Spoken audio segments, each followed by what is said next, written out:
This is Algebra 2 with Trig, 8b.4c. We're still evaluating trigonometric functions. Like we talked about the other day, we have a circle with a radius that could be other than 1. So here we are, we have this triangle being formed by this angle that's made up there. When we draw on the terminal side, we can still create this angle that goes up against the x-axis. We always draw it against the x-axis. So this triangle is going to look something like this, where our theta that we're dealing with is here, which is, in this case, is kind of the complement, or it's your reference angle is the terminology we're using. It's your reference angle. You have the opposite, which is y, the adjacent, which is x, and your radius. The radius, the whole point of this is that the radius might not be 1. So your sine is opposite over hypotenuse. That is y over r. Your cosine is adjacent over hypotenuse, x over r. And your tangent is opposite over adjacent, your y over x. So cosecant is going to be the reciprocal. It's going to be the radius over the y value. Secant is the radius over the x value. And cotangent is x over the y value. So the other day we went over this exact same format. Today we're going to use it. Today we're going to have a situation where the radius is not 1. So we're not on the unit circle. So the y value is not the sine. It has to be the y over the r. Because if the radius isn't 1, then y is not sine. Sine is y over r. But for a little reviewing, we don't have to worry about the radius. We're just specifically going by the angle. Having theta be 180, you're going to draw your own triangle. You're not going to have the unit circle with you. You'll draw your own circle. This actually doesn't make a triangle. Just uses a circle. 180 goes straight across. What's the coordinate at that location? That's what you need to know. Can you draw your own circle? Do you understand that 180 is the angle that that terminal side has opened up? So we're starting there, and we're going 180 degrees all the way over.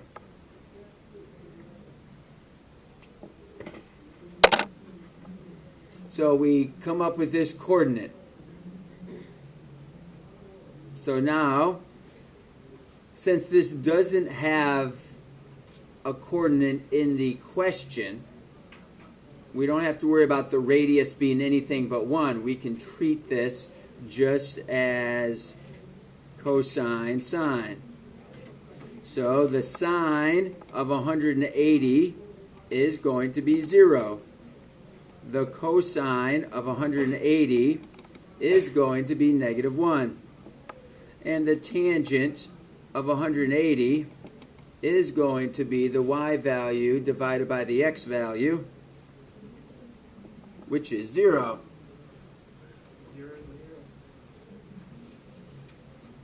Then we take our sine, and we're going to do the reciprocal of the sine, which means cosecant, which is the reciprocal of 0 over 1. So we have 1 over 0, which is undefined.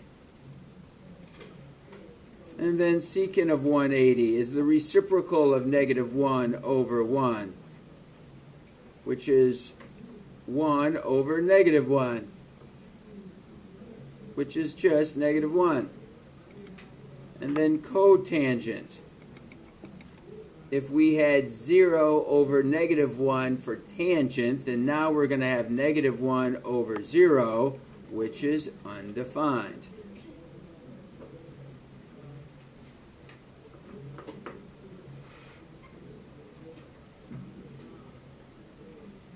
So now we're going to look at and evaluate cosine at 110.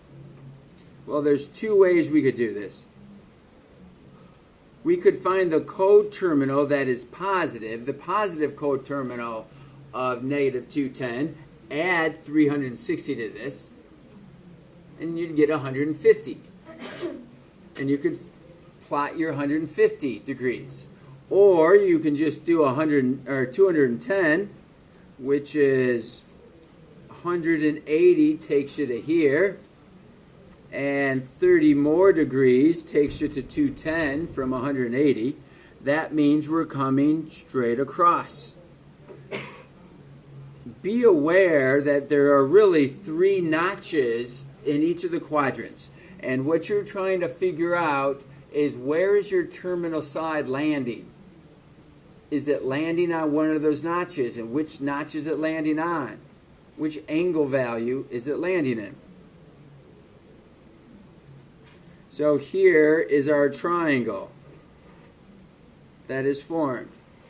Just short of the edge of the circle there, actually.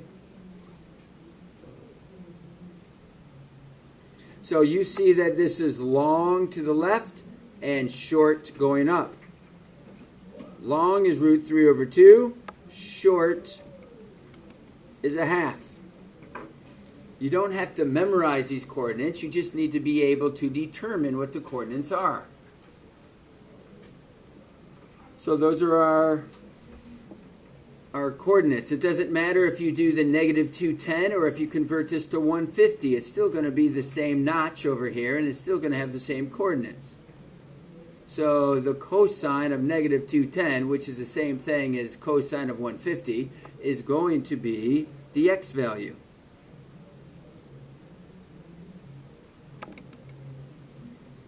If you have a calculator with you, you could test that theory. You could do the cosine of negative 210, and you'll get some crazy decimal, and you'll find out that that is the same thing as the cosine of 150, which that is the same thing as negative root 3 divided by 2. They're all exactly the same. That is the value of the cosine of that angle. We do not want the decimal. Okay, we're going to evaluate the cotangent. Well, where is 4 pi over 3? Which quadrant is that going to be in?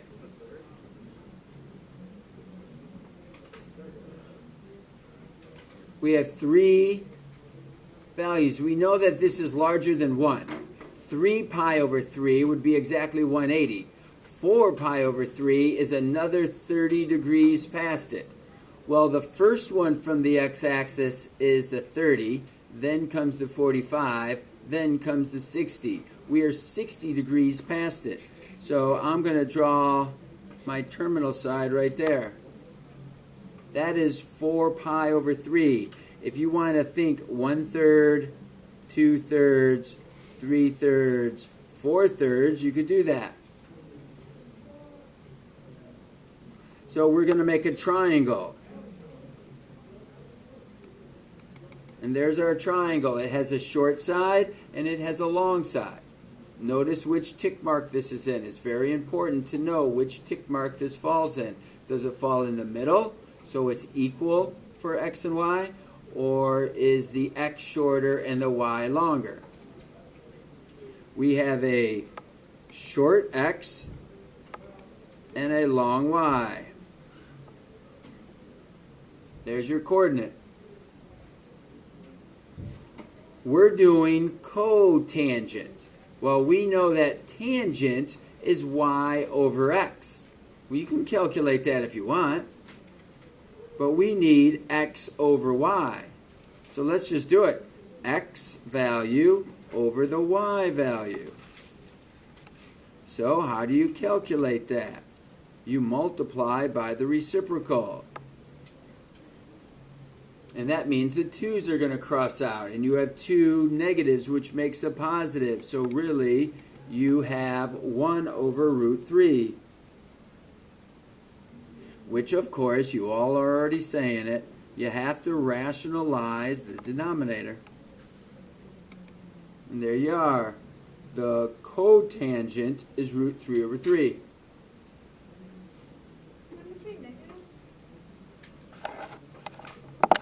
All right, so here we are with a different scenario. Take a look at this. They give us a point. We don't have to determine our point. They give us a point. They don't give us an angle, but we really don't need the angle. We use the angle to help us determine a point. Now we're given the point.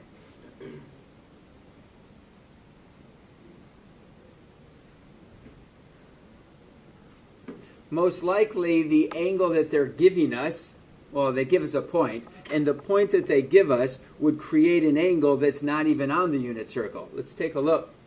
We're supposed to be going 9 to the left and 40 down. 9 to the left would be something like that, and 40 down would be way down there. Doesn't really matter exactly where you put it. It probably does not land on one of the main tick marks. It probably misses it. It's probably not a reference angle of 60 degrees there. Probably not.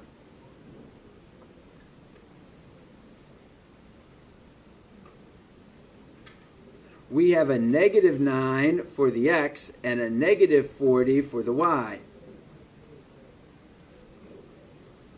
So I'll redraw my triangle so it's a little bit more clear, a little larger. We have our angle that's up here. So that's our theta. We have negative 9 for one side and negative 40 for another. Now that might be confusing to you. I thought you couldn't have a negative side length of a triangle.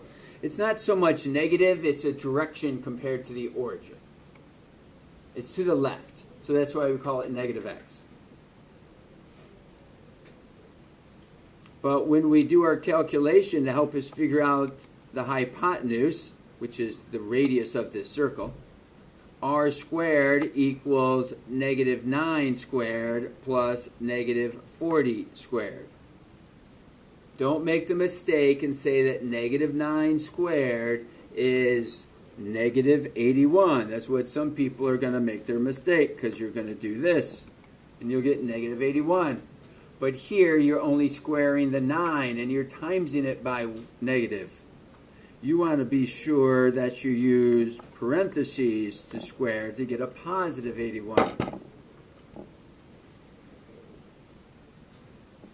So you get 81, you get 1600, r squared equals 1681. And if you come back to your calculator, the square root of 1681 is 41.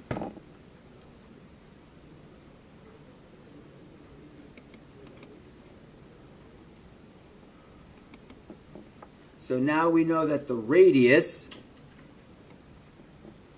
is 41. So we can figure out our 6 trigonometric ratios. We can do opposite over hypotenuse. So the sine of our theta, we don't know the exact angle, we don't really mind. We could figure it out, I guess, if we use inverse, but we're not interested in that. We're just doing opposite over hypotenuse, which is negative 40 over 41.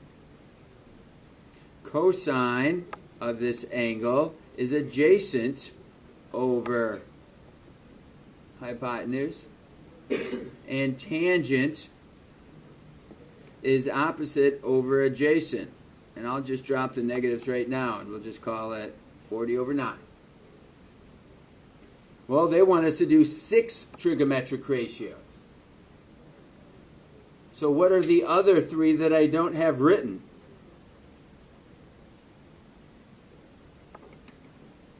We've got the reciprocal of sine, which is considered cosecant because the c and the s go together. That's going to have a negative sign, but it's going to be 41 over 40. secant is going to be a negative 41 over 9. And cotangent is going to be 9 over 40. There you got it. So you have to find your hypotenuse, and then you can find your 6 trig ratios.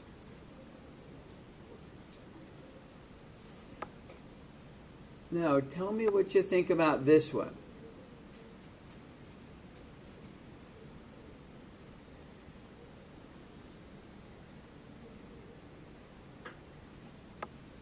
We've got positive 3 and negative 3.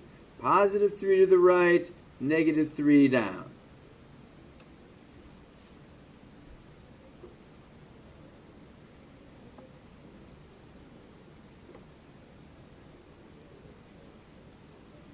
So, positive 3 to the right and negative 3 down. And this is our angle of interest, our theta. So I'll draw it a little bit bigger so we can see it. So that was 3 to the right and 3 down, so we had a right angle. Our angle is our reference angle to the x-axis.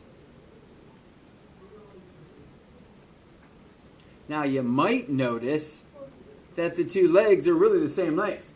One's a 3, one's a negative 3, but it's not really negative, it's just down. So we call it negative.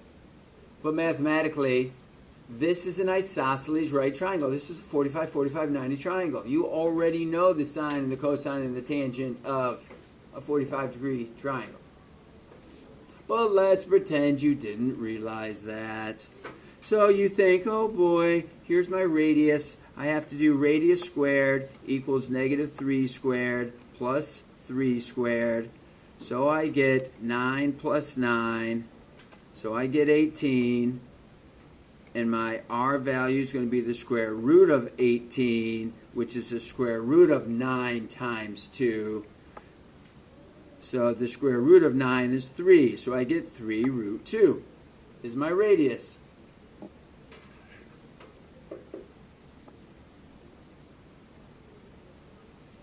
So I'm just going to do what I always do. So it's sine of my theta. Sine is opposite over hypotenuse, so that's negative 3 over 3 root 2. My 3's cross off, so I'm going to get a negative 1 over root 2. Oh boy, I have a radical in the denominator. That means I have to rationalize the denominator, and that gives me negative root 2 over 2. That's no surprise. We knew this is a 45, 45, 90 triangle, and the sine is going to be negative root 2 over 2 in the fourth quadrant. If you were observant to that, you could have gotten there a lot quicker. So the cosine of theta is going to be adjacent over hypotenuse, which the 3's cross off. And we have to rationalize the denominator. And we get root 2 over 2. Boom. Got it. Tangent of theta equals opposite over adjacent, which is negative 3 over 3, which is negative 1, which is going to be true about every 45-degree angle. The tangent is going to be 0. I'm sorry, the tangent is going to be some sort of 1. Maybe positive, maybe negative. Fourth quadrant, it's going to be negative because you have a positive and a negative. Now you could find the other 3, kind of running out of room here, but I'll just keep going here, I guess. We'll do cosecant, which is the reciprocal of sine, so we get negative 2 over root 3. You have to rationalize the denominators. That gives you negative 2 root 2 over 2. So that is just negative root 2. So now you know that secant of theta is going to be positive root 2. for all that same mathematics. And cotangent of theta is going to be the reciprocal, which is still going to be -1. And you can work your way through that real quick. We did it.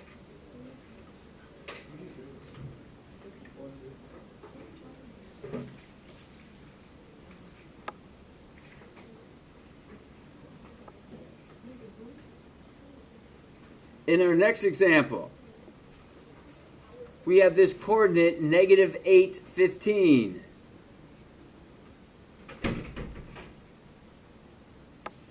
We have -8 to the left and 15 up. -8, 15.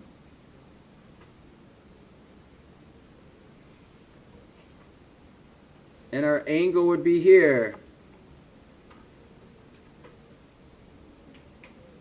What we don't know is the radius.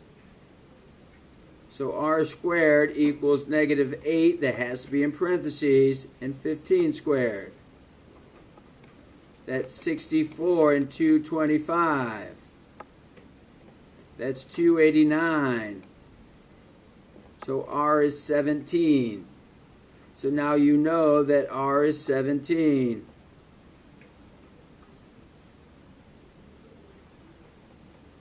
So sine of theta is opposite over hypotenuse. Cosine of theta is adjacent over hypotenuse. And tangent is opposite over adjacent. And the reciprocals are just those flipped over. Kind of out of room rather than cram them in here. Maybe I can cram them in here. So that's 17 over 15. Secant of theta is -17 over 8. And cotangent is -8 over 15. I could make it.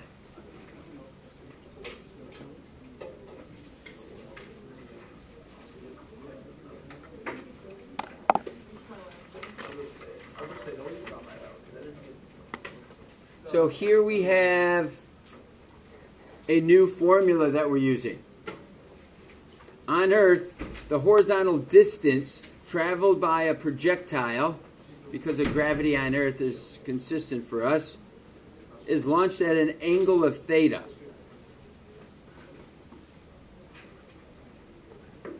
With an initial speed, which is considered our velocity, our initial speed of v, given by our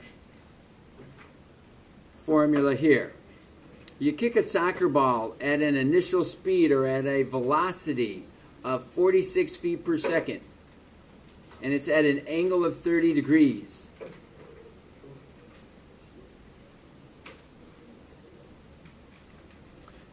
So we're looking at the distance equals the velocity squared of 32 sine of 2 theta. That's our formula. So if our velocity is 46, our distance is going to be 46 squared over 32 times the sine of 2 times our angle of 30 degrees. So that's going to make 46 squared, which is 2116 over 32 equals the sine of 60 degrees, because it's 2 times 30. So you know that the sine of 60 degrees,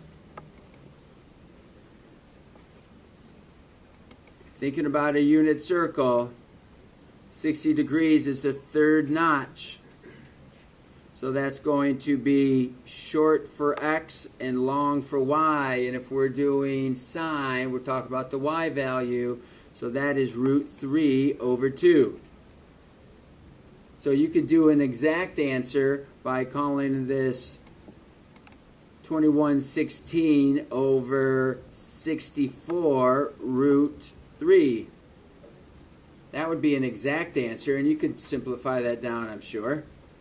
We could use a calculator where we take 216 and times that by root 3 divided by 64, and we get 57/27.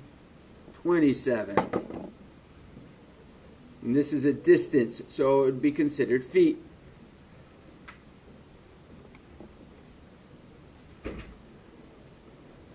So the main trouble here using this formula is working with the 2. It's a double angle. You'll see those formulas more in the future also. 2 times your angle. So the Navy pier, last one, is the Ferris wheel.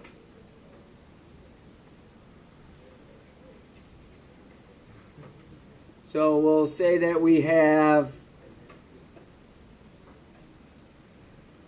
our Ferris wheel with our center. We know that the diameter of this Ferris wheel is 140 feet. So that tells us that the radius of this Ferris wheel is 70. We're going to get onto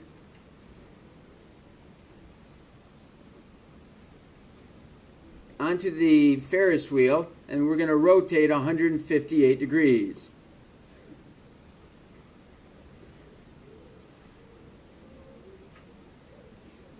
So I'm going to say that we're getting onto the Ferris wheel where we typically consider 0. That's where we're getting on. The question is, would we be getting on down here? But mathematically, it's the same thing. It would just be a different answer. Mathematically, I'm going to say this is our 0. We're doing 158 degrees.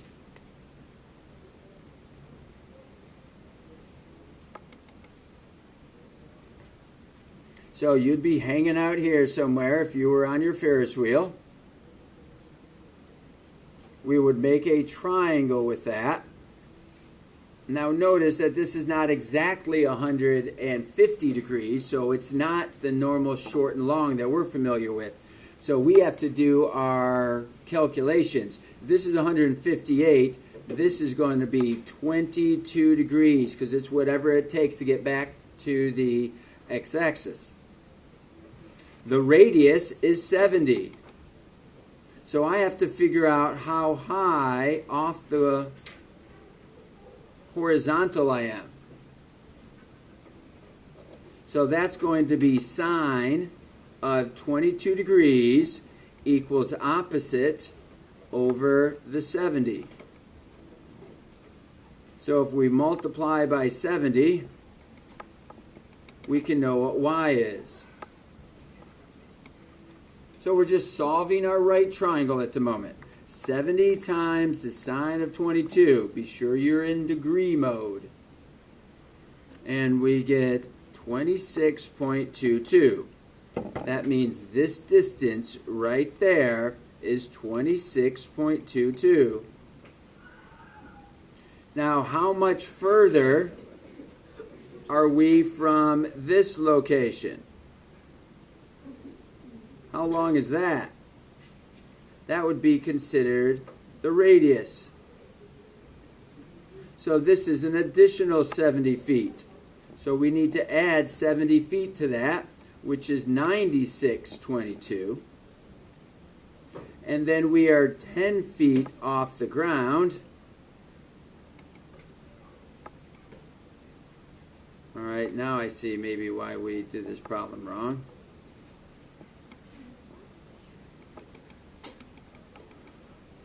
All right, they talked about us being 10 feet off the ground. We probably boarded here and went up 58 degrees, and then we did our calculation. It would be a little higher, but anyway, the math is all the correct answer in terms of how you do it. You would have to do 58 degrees from wherever you're at. You'd have to deal with your angle, whatever it takes to get back to the x-axis, and then you would figure out your y value based off your radius and your extra 10 feet. I'm saying that we have 106 feet if this is our 0 degrees,